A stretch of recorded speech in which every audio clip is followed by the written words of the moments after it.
Shalom Jemaat Tuhan. Selamat pagi, good morning. Bagaimana kabarnya pagi hari ini?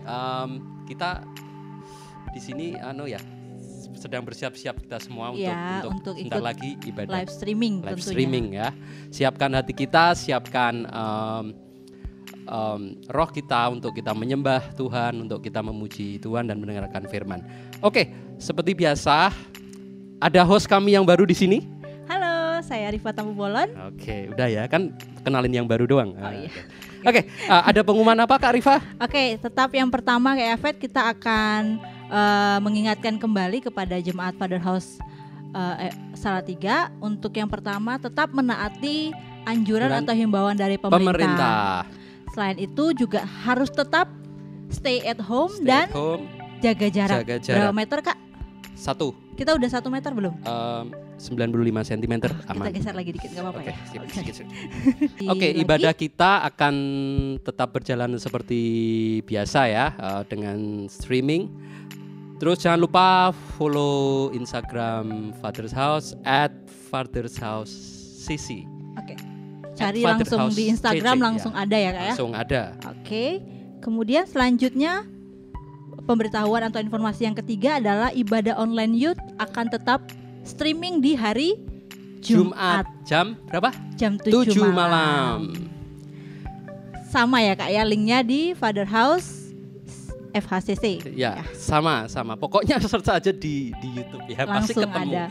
Oke. Selanjutnya bagi saudara yang membutuhkan doa dan konseling dapat menghubungi nomor telepon atau langsung email ke media fhcc@gmail.com. Mungkin nanti akan ada di linknya di bawah ya. Di sini langsung aja yang membutuhkan layanan doa ataupun konseling. Jadi misalnya selama stay at home, teman-teman semua mungkin ada sesuatu yang digumulkan gitu ya Kak, didoakan, bisa langsung beremail, bisa langsung menghubungi hotline telepon. Ya, pakai ini gitu ya. Telepon langsung. Oke. Ada lagi? Oke. Mungkin itu aja pengumuman dari kita ya. Iya, oke, kita menyapa, kita selamat beribadah, selamat menyaksikan, selamat mengikuti. Happy Sunday dari kita. Sampai jumpa. Shalom semua jemaat. Hari ini kita mau menyiapkan hati kita. Kita mau menyembah Dia, Raja di atas segala raja. Ada satu nama yang sungguh indah, yang kasih-Nya tidak akan pernah meninggalkan kita. Mari kita siapkan hati kita. Yes, Lord.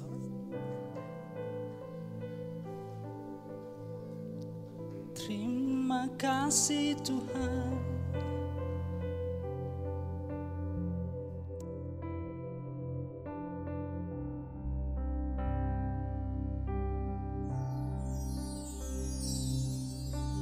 Kemanakah aku dapat pergi, menjauhi roh-Mu yang suci, Kau sahabat,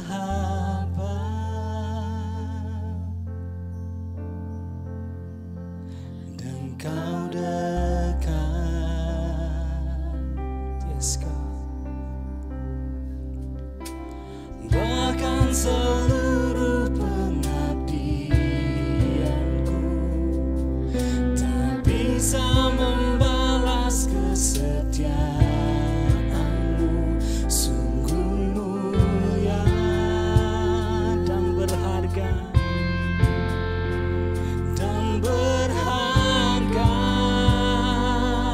Mari kita nyanyikan. Sungguh besar, sungguh besar pengorbananmu bagiku, terlalu dalam untuk dimengerti. Sungguh besar,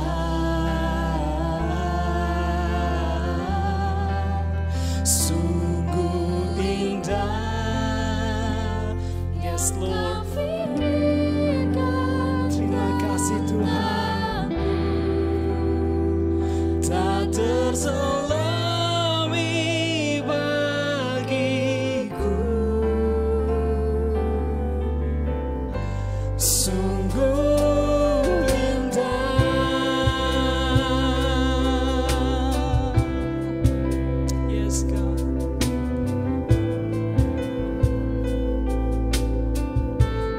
Tuhan seluruh. Yes Lord.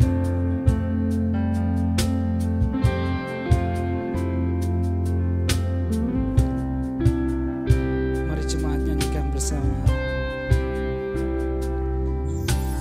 Bahkan seluruh pengabdianku tak bisa membalas kesetiaanmu. Sungguh yang Engkau, yes Lord Jesus, dan berharga. Oh, sungguh besar pengorbananmu bagiku, terlalu dalam untuk dimengerti. Sungguh besar, sungguh indah yang Kau pikirkan tentangku, tak terselami bagiku. Sungguh indah,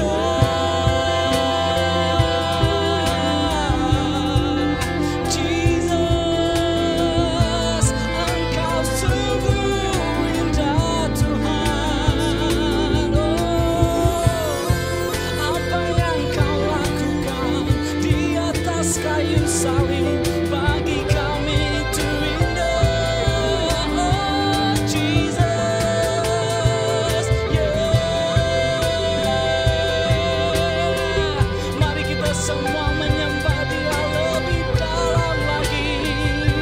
Hanya Dia yang layak disembah.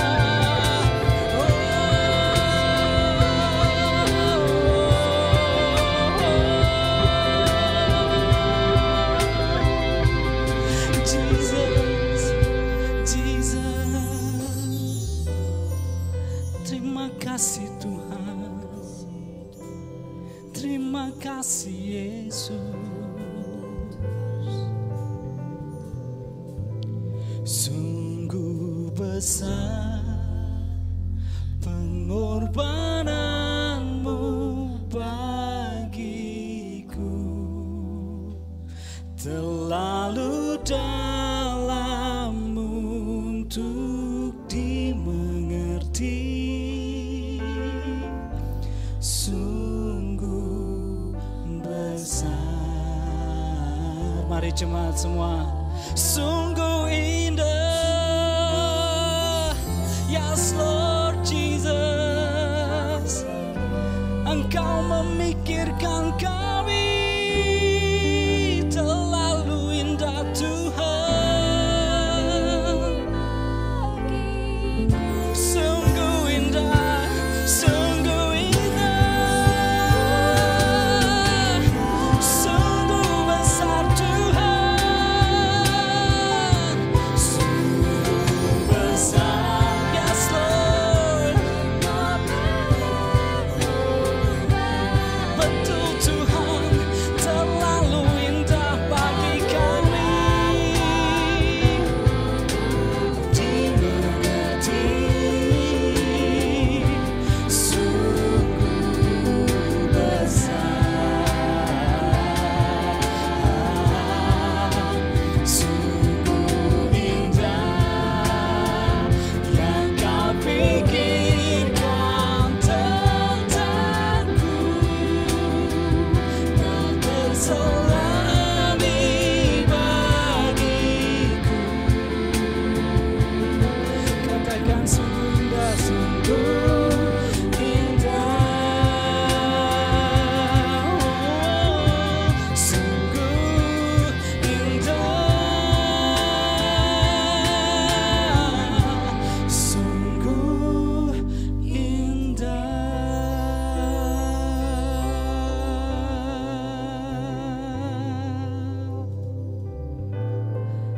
Jesus, Engkau sungguh indah Tuhan, Engkau sungguh indah Jesus.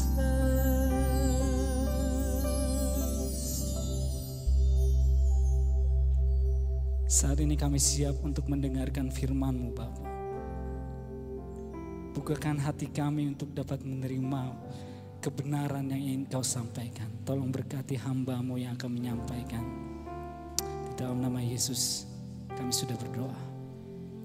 Amin.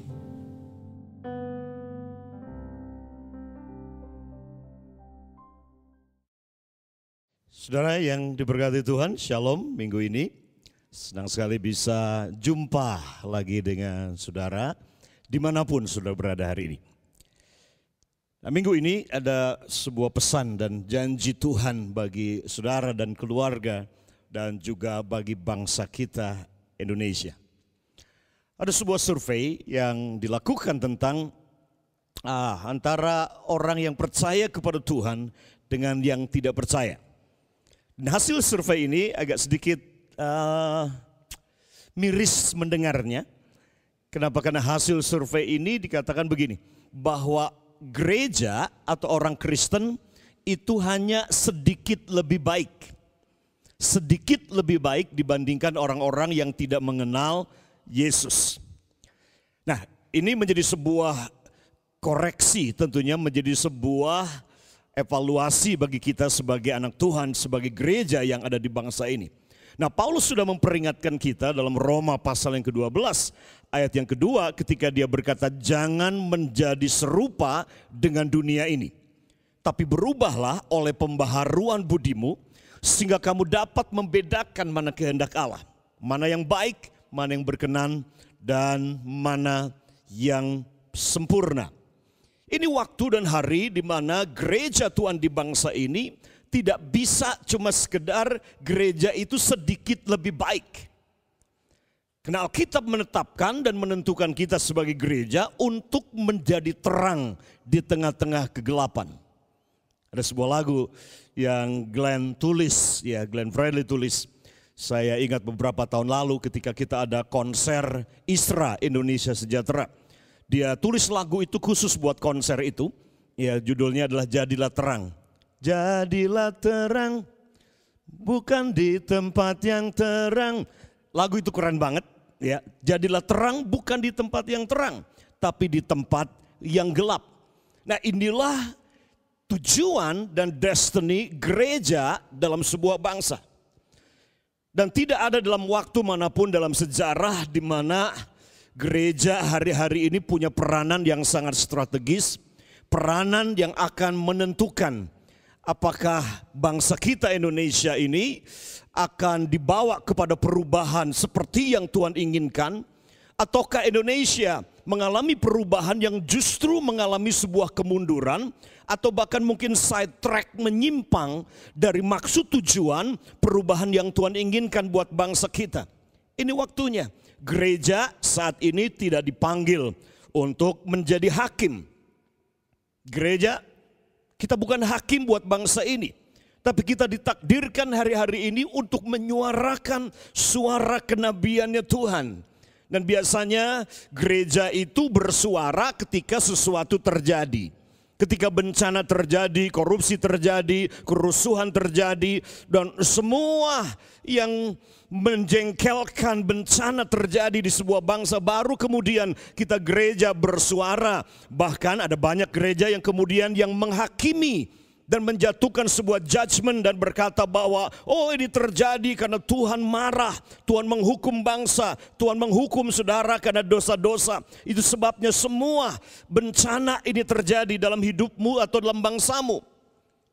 Gereja dipanggil tidak untuk menjadi hakim, tapi gereja dipanggil untuk menyuarakan suara kenabian. Karena Dia sudah memberi kepada kita rohnya yang akan menolong kita untuk bisa tahu apa yang akan terjadi kemudian. Gereja harus menjadi suara kenabian bagi kota, bagi bangsa ketika ini terjadi. Gereja juga tidak ditentukan untuk jadi penonton.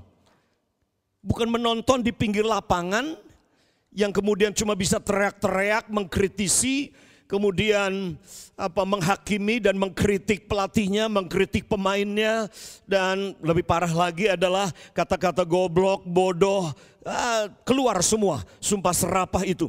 Ketika pemain yang kita jagokan dia tidak menggolkan bola tepat pada gawangnya, kita marah, keluar sumpah serapah.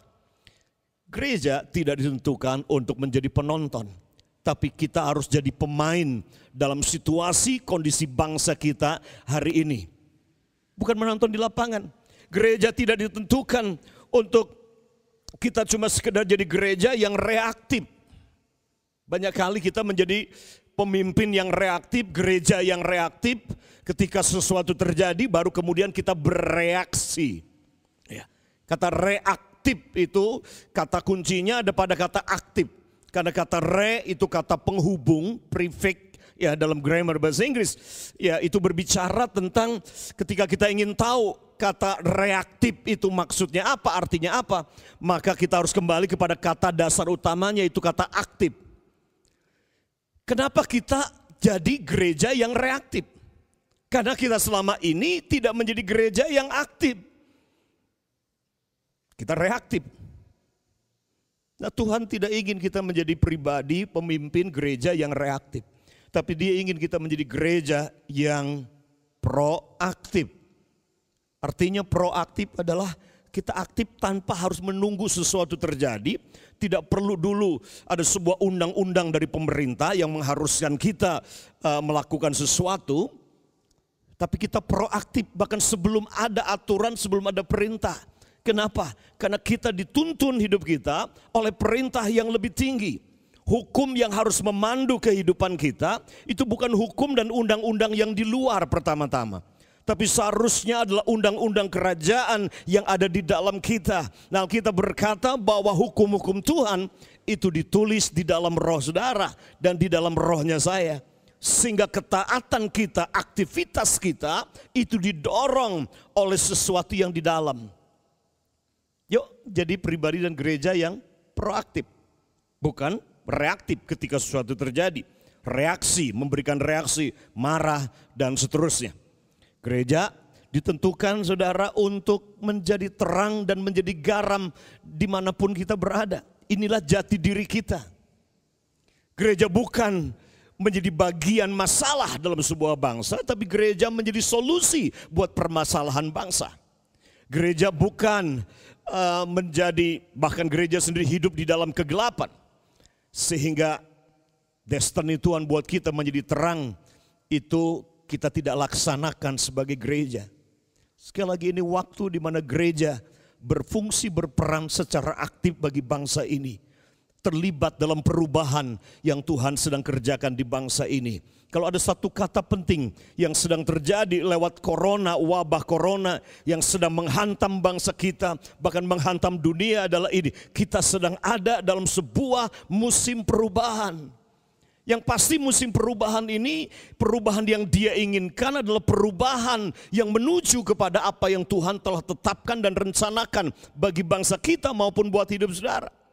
Jadi kalau bisnismu, usahamu, keluargamu sedang mengalami goncangan di sana sini, maka satu kata ini yang penting yang harus saudara pegang adalah ini, perubahan. Change is coming. Tuhan sedang berkata pada saudara, berubahlah. Berubahlah, berubahlah cara berpikir, berubahlah cara hidup kita, berubahlah dalam semua tindakan kita dan cara kita bergereja, cara kita berbisnis, cara kita hidup, berubahlah. Itu kata yang penting yang saudara saya ingin kita pegang ini.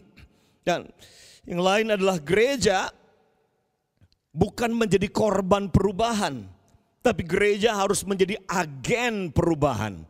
Gereja haruslah menjadi institusi kerajaan di muka bumi ini yang menginisiasi dan menciptakan perubahan itu terjadi di tengah masyarakat. Gereja ada mempunyai mandat secara budaya, mandat secara sosial, dan juga mandat secara ekonomi dalam sebuah kota, dalam sebuah masyarakat. Tuhan tidak mau kita menjadi orang yang cuma menonton perubahan terjadi dan membiarkan orang lain yang melakukan perubahan itu. Tuhan tidak mau kita sebagai gereja, apalagi kita hanya sekedar ikut arus perubahan. Tapi Dia ingin kita menjadi agen perubahan yang menginisiasi perubahan, menciptakan perubahan. Sehingga gereja kembali memimpin secara budaya, menjadi trendsetter dalam banyak hal dalam kehidupan di masyarakat hari-hari ini. Ini waktunya gereja hadir menjadi jawaban. Ketika sesuatu bencana terjadi, masalah terjadi, gereja harus ada di baris terdepan di dalam menyuarakan dan juga menjadi jawaban apa yang Tuhan ingin kerjakan. Lihat bersama dengan saya dalam 2 Tawarik pasalnya yang ke-7 ayat yang ke-14. Dalam 2 Tawarik pasalnya yang ke-7 ayat yang ke-13 dan ayat yang ke-14 dikatakan demikian. Ayat yang ke-13 dikatakan, bila mana aku menutup langit. Apa artinya itu, saudara? Tuhan menutup langit sehingga tidak ada hujan. Hujan berbicara tentang berkat. Hujan berbicara tentang prosperity. Ya, dikatakan, bila mana aku menutup langit sehingga tidak ada hujan.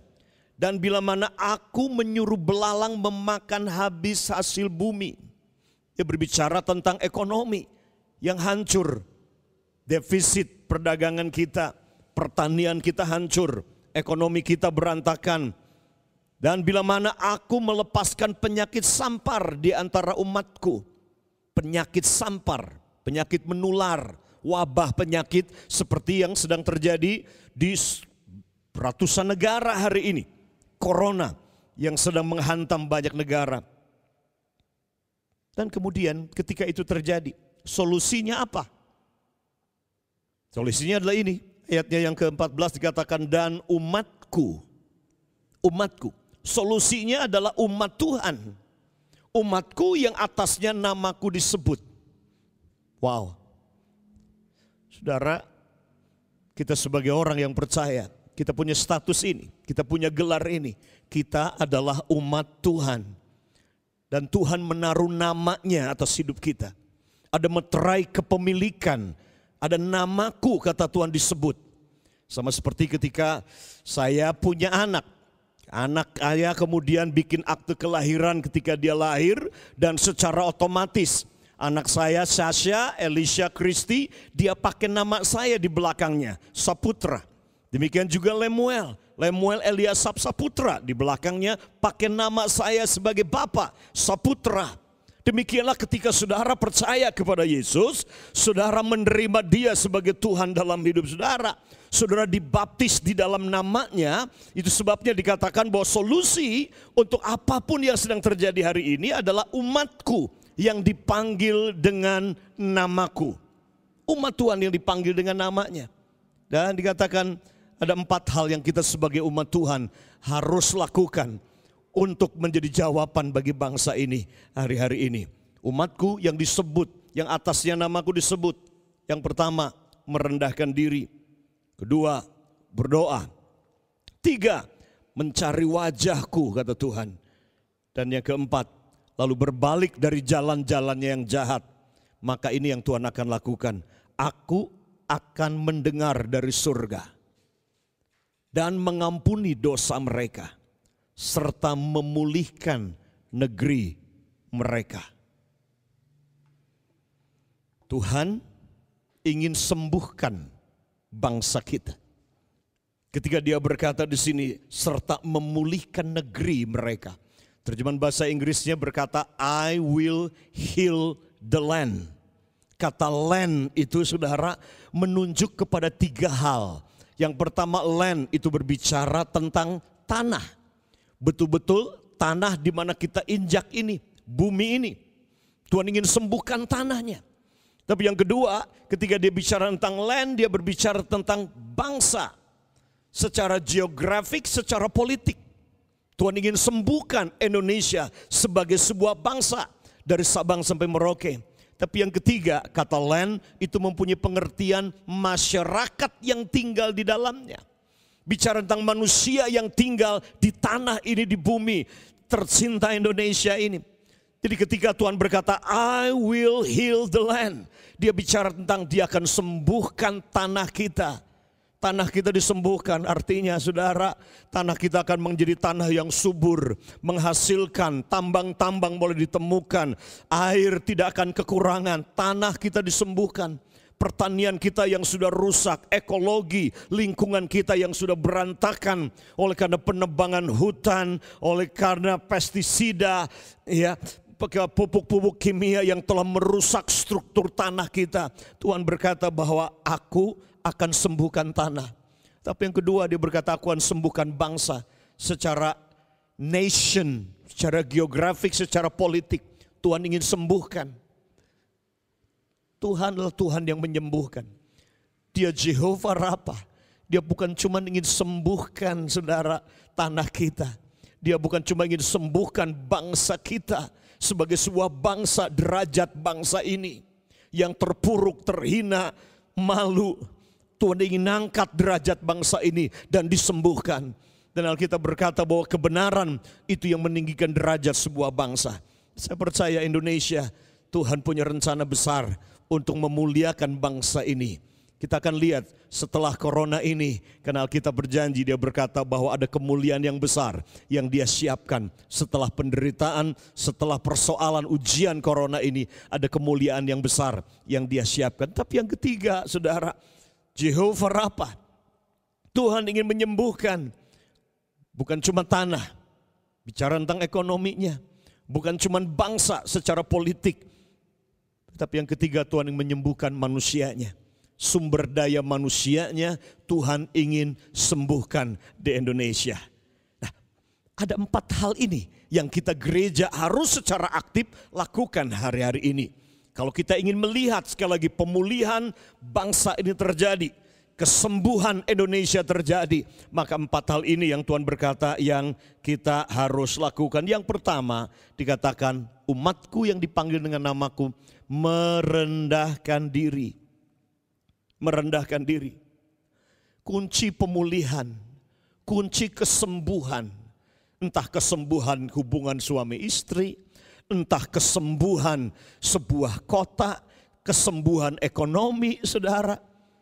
Kuncinya pada satu kata penting dimulai dengan kata ini, merendahkan diri. Kebalikan dari merendahkan diri itu adalah kesombongan. Kita harus akui sebagai sebuah bangsa. Kita harus akui hari-hari ini bahwa kita manusia yang sombong, manusia yang arogan, manusia yang tidak lagi mengandalkan Tuhan, manusia yang merasa diri bisa, merasa diri hebat. Manusia bisa mengkloning sekarang, bahkan manusia bisa bikin robot yang punya emosi seperti manusia yang real. Ada banyak sekali sekarang ini yang manusia terus pengetahuan bertambah, teknologi bertambah, manusia semakin hebat, semakin hebat, semakin hebat. Sehingga ujung-ujungnya manusia berkata bahwa kamilah Tuhan dan kami tidak perlu lagi Tuhan yang tidak bisa kami lihat dengan mata kami. Tuhan yang tidak bisa kami sentuh. Saudara, kesombongan adalah akar dari semua persoalan yang terjadi di bangsa kita. Alkitab berkata bahwa kerendahan hati ini adalah kunci supaya kita bisa tetap berdiri. Merendahkan diri adalah kunci supaya kita bisa tetap berdiri. Kerendahan hati, merendahkan diri adalah kunci untuk hidup kita berjalan dalam kesembuhan ilahi. Merendahkan diri adalah kunci untuk Tuhan bisa mengangkatmu tinggi. Merendahkan diri, ini adalah kunci untuk berjalan dalam kasih karunia ilahi. Dengarkan ini, kerendahan hati ini adalah kuncinya. Kesombongan itu yang membawa dalam satu hari 70.000 orang mati karena wabah sampar ketika Daud pada waktu itu, zaman Daud menjadi raja. Daud, dia memaksa untuk menghitung pasukannya. Dan itu dianggap jahat di mata Tuhan. Sudah diberitahu sama jenderalnya dan berkata, tidak perlulah tuanku menghitung pasukan kita ini. Kita mulai dari 300 orang di Gua Adulam. Orang-orang sederhana, orang-orang yang hancur, berantakan, penjahat. Tapi Daud luar biasa. Dia membangun bangsa dengan pondasi mulai dengan 300 orang ini yang loyal, jadi pahlawan-pahlawannya yang hebat. Tapi kemudian setelah menang terus, Daud diangkat menjadi raja yang hebat. Kesombongan mulai masuk dalam hatinya dan dia berkata, aku ingin hitung pasukan ini. Dan itu dianggap jahat di mata Tuhan. Sehingga Tuhan murka, Tuhan marah kepada Daud. Dan kemudian ada penyakit sampar yang datang dan membunuh 70.000 orang dalam waktu 1 hari. Solusinya adalah ketika Daud bertobat, merendahkan diri, dia bawa korban persembahan. Itulah saat kemudian tulah itu berhenti. Solusi untuk corona hari ini buat kita sebagai gereja Tuhan, sebagai imam di bangsa ini, sebagai umat Tuhan adalah rendahkan diri kita. Yuk berjalan dalam kerendahan hati dan akui kalau kita ini sombong. Kita merasa kita lebih hebat bahkan dari Tuhan. Kita bisa mengalahkan Tuhan dan kita bisa hidup tanpa Tuhan. Nah hari ini Tuhan sedang memberitahu kepada kita manusia bahwa coba kalau kamu pikir kamu bisa hidup tanpa aku, kalau kamu pikir kamu cukup kuat, tidak perlu berdoa dan mencari wajahku, coba lihat corona yang kecil yang bahkan tidak bisa dilihat dengan mata ini, hanya bisa dilihat mungkin pakai Microsoft baru bisa dilihat. Virus yang kecil yang bentuknya kita tidak bisa tahu persisnya seperti apa. Kita kalah. Seluruh dunia panik karena ini. Corona telah mengubah tatanan hidup, ekonomi, politik, sosial di masyarakat hari ini. Sebagai umat, dia panggil kita untuk merendahkan diri. Rendahkan diri kita. Rendahkan diri kita. Dan kita berkata dalam 1 Petrus 5 ayat 5 dan 6. Demikian jugalah kamu, hai orang-orang muda, tunduklah kepada orang-orang yang tua. Dan kamu semua rendahkanlah dirimu seorang terhadap yang lain. Sebab Allah menentang orang yang congkak, tetapi mengasihani orang yang rendah hati. Karena itu rendahkanlah dirimu di bawah tangan Tuhan yang kuat, supaya kamu ditinggikannya pada waktunya. Tuhan berkata bahwa ketika kamu berjalan dalam kecongkakan dan kesombongan, pertama aku akan rendahkan kamu. Yang kedua, aku menjadi musuhmu. Dan yang ketiga, kasih karunia akan menjauh dari hidupmu. Kerendahan hati ini akan menarik anugerah kasih karunia Tuhan turun dalam hidup kita. Dan ini yang saudara perlukan hari-hari ini. Sebagai pengusaha, sebagai suami, sebagai ayah, sebagai pemimpin di bangsa ini yang kita perlukan, kasih karunia. Alkitab berkata ketika engkau merendahkan diri, Tuhan akan meninggikanmu, Tuhan akan mengangkat engkau. Yuk rendahkan diri kita di hadapan Tuhan. Yang kedua dikatakan berdoa. Berdoa, merendahkan diri, kemudian yang kedua berdoa.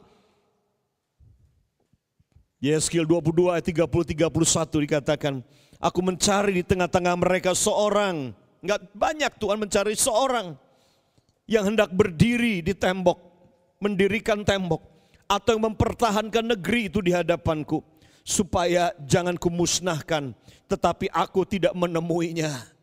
Kita berkata, di tengah-tengah bangsa dalam kondisi yang hancur-hancuran, Tuhan bilang aku mencari seorang di tengah-tengah kamu yang mau stand in the gap, mendirikan tembok, berdiri di celah-celah antara Tuhan dengan manusia, antara Tuhan dengan Indonesia. Tuhan mencari umat yang mau berdiri di celah-celah. Berdoa kata Tuhan, karena ketika kita berdoa Tuhan mendengar, dan ketika Tuhan mendengar Tuhan akan bertindak. Nah ketika Tuhan bertindak, maka dia akan berbicara pada kita. Dan ketika Tuhan berbicara, kita harus dengar. Dan ketika kita mendengar, kita harus taat. Inilah doa. Doa adalah sesederhana itu. Kita berbicara, Tuhan mendengar, kemudian Tuhan bertindak. Tapi sisi satu mata koin dari doa adalah ini. Tuhan berbicara, dan kita harus punya telinga untuk mendengar. Dan kita harus punya hati yang taat untuk bergerak dan bertindak. Ketika saudara berdoa buat Indonesia, Tuhan akan berbicara apa yang harus kita lakukan, apa yang saudara dan saya harus kerjakan dalam kondisi ini. Berdoa. Tapi yang ketiga Tuhan berkata, cari wajahku. Cari wajahku. Dengarkan Tuhan berkata, don't seek my hand, but seek my face. Jangan cari tanganku, tapi cari wajahku, kata Tuhan. Ini waktu saat kita berdoa, bukan cuma kita berdoa meminta supaya tangan Tuhan bekerja buat Indonesia. Menyingkirkan corona, menyembuhkan yang sakit, mengulurkan tangannya buat mujizat membelah laut merah buat saudara. Tapi ketika kita berdoa, tidak berhenti sampai di situ. Yang berikutnya adalah kita harus datang untuk mencari wajah Tuhan. Fokus kita bukan cuma tangan Tuhan, tapi wajah Tuhan. Karena di wajahnya, di situ ada kemuliaan. Di wajahnya, di situ ada arahan. Di wajahnya, kita akan temukan hatinya. Seek God's face. Jangan cuma cari berkat dan mujizat Tuhan, tapi cari wajahnya Tuhan, saudara. Dalam Mazmur 103 katakan bahwa bangsa Israel mengenal perbuatan Tuhan. Tetapi Musa, dia mengenal jalan-jalannya Tuhan. Ini waktu, saudara, kita harus cari wajah Tuhan sungguh-sungguh. Cari wajahnya sungguh-sungguh. Dan yang keempat, saudara, berbalik dari jalan yang jahat. Kata berbalik, kata yang sama dipakai untuk bertobat. Bahasa Yunaninya metanoia, artinya berubahlah hati kita. Hati kita berbalik dari gelap kepada terang. Dari berhala-berhala kepada Tuhan. Dari mamon yang menjadi Allah kita dan menjadikan Yesus sebagai Tuhan kita. Berbalik kepadanya, hati berbalik kepadanya dan bertobat dari jalan-jalan kita yang jahat. Dikatakan dalam Kisah Rasul pasal yang ketiga. Karena itu sadarlah dan bertobatlah supaya dosamu dihapuskan. Agar Tuhan mendatangkan waktu kelegaan dan mengutus Yesus yang dari semula diuntukkan bagimu sebagai Kristus. Kristus itu harus tinggal di surga sampai waktu pemulihan segala sesuatu. Seperti yang difirmankan Allah dengan perantaraan nabi-nabinya yang kudus di zaman dahulu. Langkah yang keempat Tuhan katakan di sini sebagai solusi, sebagai jawaban, sebagai umat Tuhan di bangsa ini. Untuk kita bisa lihat kesembuhan dan pemulihan. Yang keempat adalah ini, berbalik dari jalan yang jahat. Tinggalkan jalan-jalan yang jahat. Kebencian, kebohongan, iri hati satu sama lain. Roh pemecah belah yang ada di bangsa ini. Korupsi, cinta uang, menyembah berhala-berhala. Berbalik dari jalan-jalan kita yang jahat, kata Tuhan. Dan Kisah Rasul 3:19 berkata, sadar. Enggak cukup berhenti pada sadar, bertobat. Bertobat artinya berbalik. Enggak cukup cuman bertobat saja, tapi kemudian mengakui dosamu. Enggak cukup cuma mengakui dosamu di hadapan Tuhan, tapi juga di hadapan sesamamu. Dan percaya kepada Yesus. Maka dia berkata, aku mengampuni dosamu dan aku akan membawa kelegaan dan akan memulihkan dan menyembuhkan kamu. Dipulihkan artinya dikembalikan kepada maksud tujuan Tuhan yang Dia inginkan buat kita. Ini waktunya, saudara. Tuhan ingin pulihkan kita, Tuhan ingin sembuhkan kita.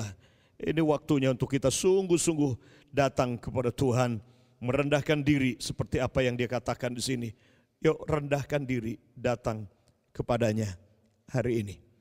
Mari saudara, kita akan berdoa bersama-sama. Kita akan berdoa bersama-sama dan kita akan berdoa bagi Indonesia. Yuk kita ambil tindakan profetik sebagai umat di bangsa ini. Untuk kita datang kepada Tuhan.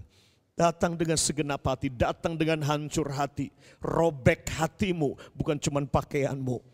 Kita datang kepada Tuhan sungguh-sungguh dan kita berdoa. Dan kita akan lihat pemulihan dan kesembuhan terjadi bagi tanah kita, ekonomi bangsa kita. Buat orang-orang yang tinggal di dalamnya. Keluargamu, bisnismu dipulihkan dan disembuhkan. Dan kemudian Indonesia sebagai sebuah bangsa disembuhkan oleh Tuhan. Mari kita berdoa bersama-sama. Mari saudara yang diberkati Tuhan, kita sama-sama. 4 solusi ketika sebuah bangsa sedang mengalami bencana, wabah seperti yang terjadi hari ini. Yang pertama adalah merendahkan diri di hadapan Tuhan.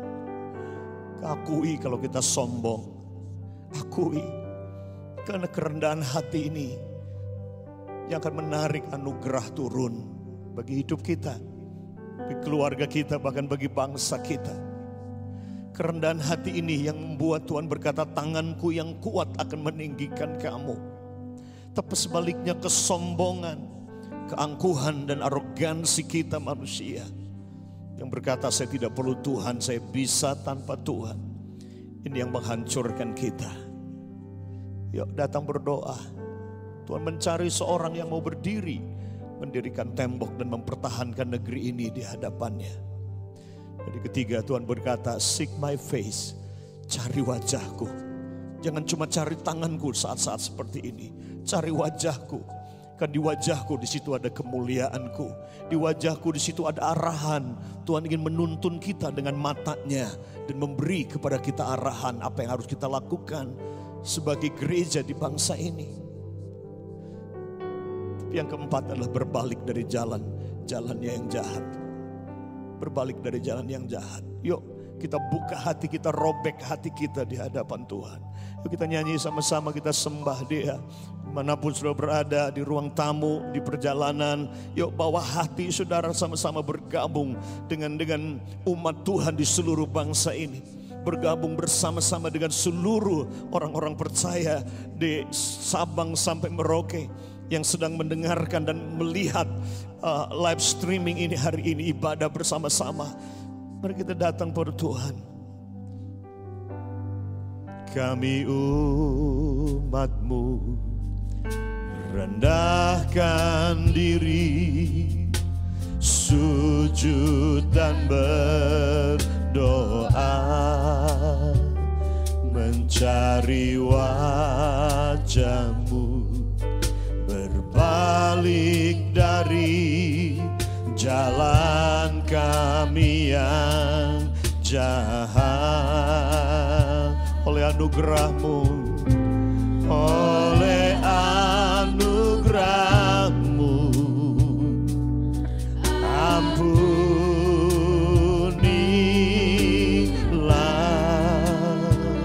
Oleh anugerah-Mu, oleh anugerah-Mu, pulihkanlah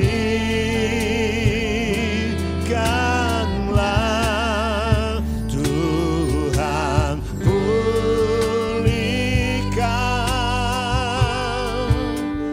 Bapa, pulihkan.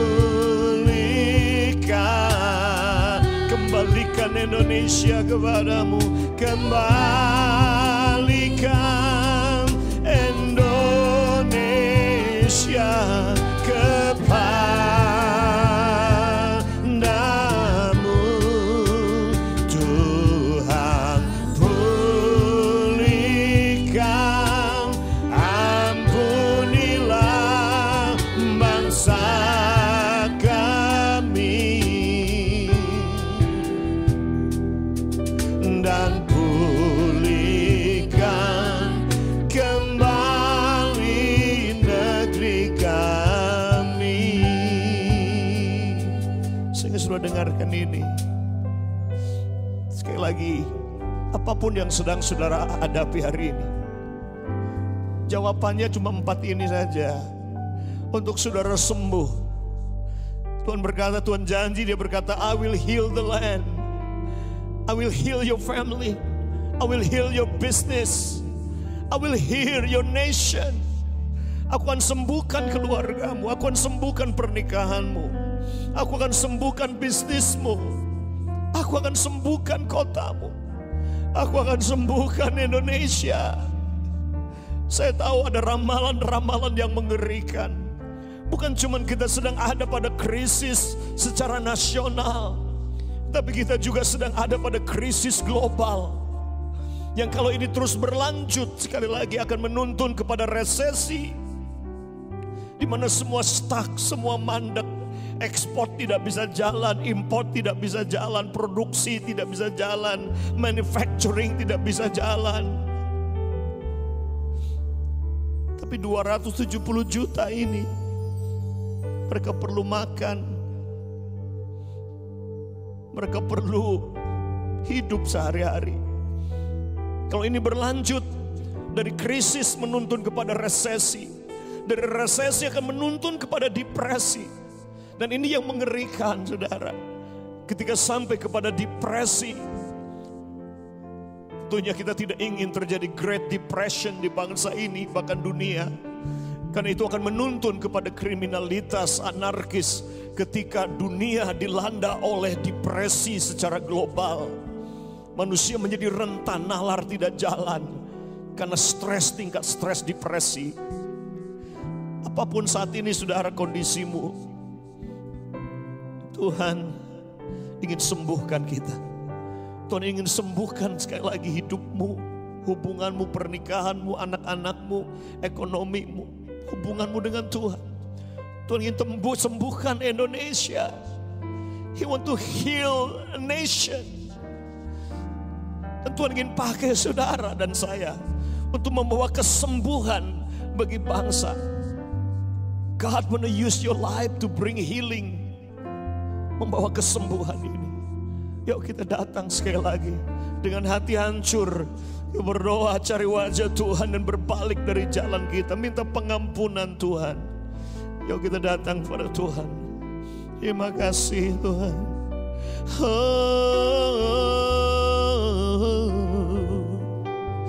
Yesus,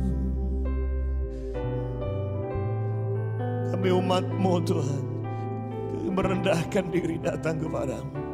Kami umat-Mu rendahkan diri, sujud dan berdoa, mencari wajah-Mu, berbalik dari jalan kami yang jahat. Katakan oleh anugerah-Mu, oleh anugerah-Mu, ampunilah.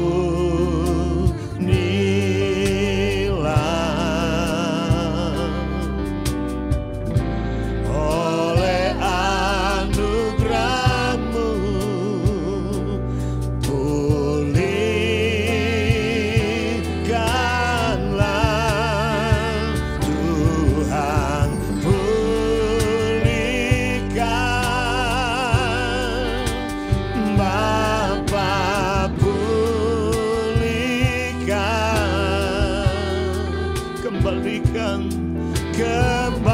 kembalikan bangsa kami kepadamu,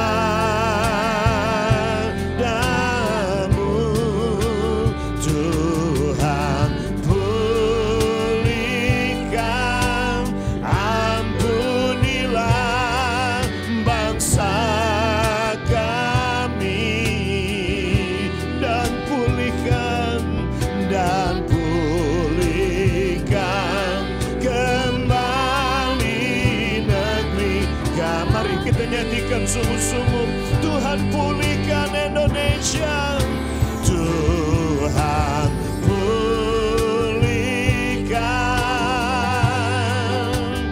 Bapa pulihkan,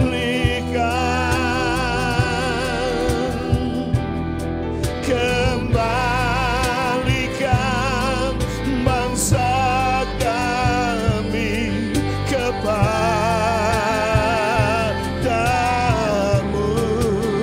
Tuhan. Pulihkan, ampunilah bangsa kami, dan pulihkan kembali negeri kami. Tuhan pulihkan. Kami berdoa saat ini mewakili umat-Mu di bangsa ini. Pagi ini merendahkan diri di hadapan-Mu Bapa. Ampuni kesombongan kami, ampuni arogansi kami sebagai bangsa. Kami mengkhianatimu. Kami telah menyangkalimu lewat perbuatan kami. Kami rendahkan diri kami. Mohon pengampunanmu. Buka mata kami untuk melihat wajahmu Tuhan. Untuk kami cari wajahmu. Ampuni kami kalau selama ini kami lebih cari berkat-Mu dan bukan wajah-Mu. Forgive us if we only seek your hand and we're not looking and seeking your face, oh God. Ampuni kami. Kami berbalik dari jalan-jalan kami yang jahat. Kami mau bertobat dari segala kesalahan kami. Tuhan, dengar seruan kami umat-Mu untuk Indonesia. Kami berdiri membela bangsa ini di hadapan-Mu, mempertahankan negeri kami di hadapan-Mu. Terima kasih Bapa di surga.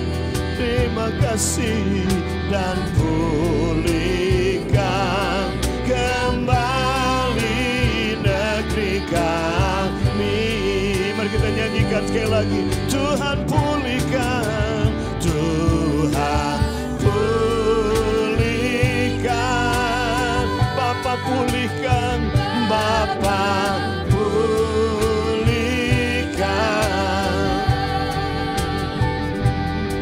kembalikan bangsa kepadamu.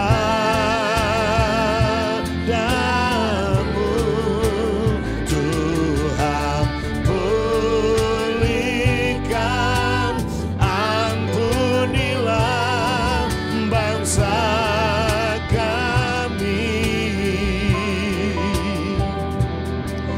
dan pulihkan kembali negeri kami. Haleluya. Dan pulihkan kembali negeri kami.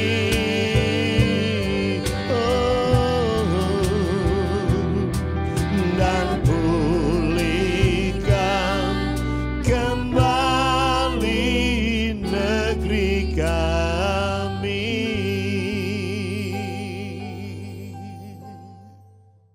Terima pemulihan dan kesembuhan ini di dalam nama Tuhan Yesus Kristus. Terima kasih Bapa di surga. Terima kasih. Mari sekarang saudara angkat tangan saudara dan terima berkat Tuhan. Saat kita akhiri ibadah kita hari ini, saudara akan terus hidup. You will continue to live in the presence of God. Ya. Bahkan kalau sudah baca dalam Hosea pasal yang ke-6 itu, ayat berikutnya, yuk sungguh-sungguh kita cari Tuhan. Karena Tuhan pasti muncul seperti fajar. Dia akan muncul dengan pasti janjinya buat saudara. Terima berkat Tuhan saat ini. Saudara yang mau memberi persembahan untuk membawa perpuluhan saudara, ya, sudah terima berkat Tuhan ini sekarang ini. Beri angkat tangan saudara. Dikasih-kasih Tuhan, jemaat Tuhan Yesus yang diberkati oleh Tuhan, yang saat ini sedang mendengarkan ini. Alkitab berkata bahwa firman yang diberitakan tidak akan kembali dengan sia-sia, tapi akan melaksanakan apa yang Tuhan telah rencanakan. Karena itu kekasih-kasih Tuhan, saat ini terimalah berkat anugerah damai sejahtera dari Bapa di surga. Kasih Tuhan Yesus yang sempurna dan tanpa syarat menjagai hati dan pikiranmu. Kuasa Roh Kudus dengan segala karunia-karunia melengkapimu, mengurapimu, dan memakai engkau dengan tanda-tanda mujizat untuk kau menjadi berkat, untuk menjadi orang-orang yang membawa perubahan, jadi terang, jadi garam di mana engkau berada. Mari aminkan berkat ini. Diberkatilah keluargamu, diberkatilah pernikahanmu, diberkati orang tuamu, diberkati anak-anakmu, diberkati bisnismu, diberkati perjalananmu, dan apa yang kau sentuh dengan tanganmu diberkati oleh Tuhan. Tuhan Yesus memberkati. Semua berkata yang percaya kepada Tuhan katakan sama-sama, amin.